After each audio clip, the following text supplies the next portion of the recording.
So I have a new project out. It's called Beneath and Beyond, and it's a set of cards for reflection. It is cards for reflection and conversation about our relationship to this earth, loved ones, friends, and to ourselves. And this project was done with the Australian actor and activist Fiona Cork. The way it came about was, gosh, probably 16, 17 years ago. I was at a restaurant in Arcata with my mom, Arcata, California with my mom, and they had Trivial Pursuit cards at the table. I thought that was a really good idea to waste time while you wait for your food. And I started thinking, what if you had a card set, though, that was something that was more serious conversations, that wasn't literally trivia?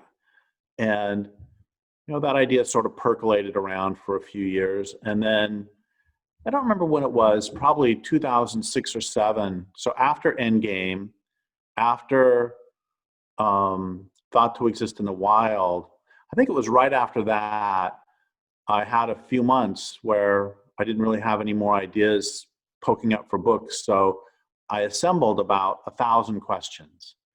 And then it kind of sat there, and there were a couple abortive attempts at making the thing happen, but then they didn't. And then maybe a year ago, the questions just sort of sat. And then maybe a year ago, I was chatting with Fiona, and she looked at the questions, really liked them, and winnowed them down to 200, 196, and improved them, and then designed them, and we put them out. And it's 100 cards, and one side is beneath, and the other side is beyond.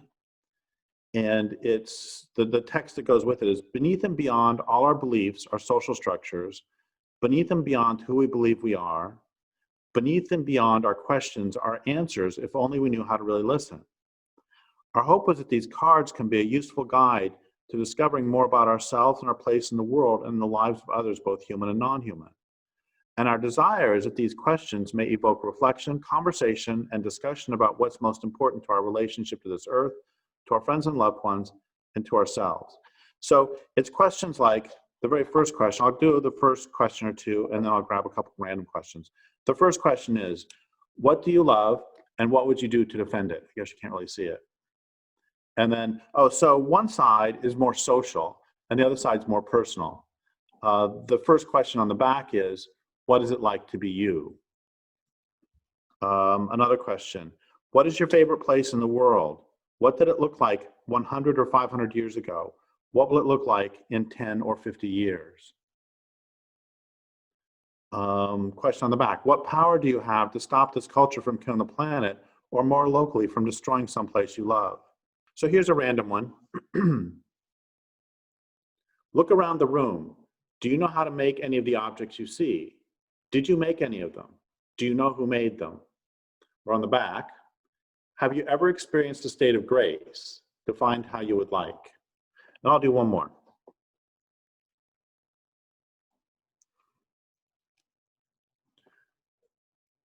If you knew you wouldn't get caught, would you steal $1 million from a large and especially nasty corporation? On the back, what makes you angry? And so the idea is, we thought that these would be fun for a party game, or one of the ideas I had, it might be kind of fun to do it for speed dating, because I can see a lot of these questions. Do you believe humans are more intelligent than non-humans? So I can see a speed date where you ask that question, the person says, yeah, humans are really smart and everybody else isn't smart. It's like, okay, thanks, bye. We'll try somebody else. The back of that one is, do you view the world the same way your parents did, or have you gone a different direction? Has it been difficult? What have you gained and lost? It's really interesting. And I think, I'm sort of doing these cards a disservice by just reading a whole bunch of them at once, because the real point is to, and I know somebody who's already gotten them, and she says what she does is she takes one of them out every day, and then she goes out into the forest when she's doing the things around her home, and she just like thinks on it for a half an hour. And that's really, I mean, I guess however you use it is great. But anyway, so that's the new project. Another question, do those in power have your best interests at heart? That's an easy one. Who would you be if you were who you really are? Anyway, so there's the new project. So I think the way to end this little introduction to these cards is just with more questions, because questions are the point of the whole project. So I'll end with 2 more questions. Have you ever walked a clear-cut forest? What did it feel like? And this is a great one to end on. What's the most courageous thing you've ever done? So I'm Derek Jensen. Buy these cards. Enjoy them.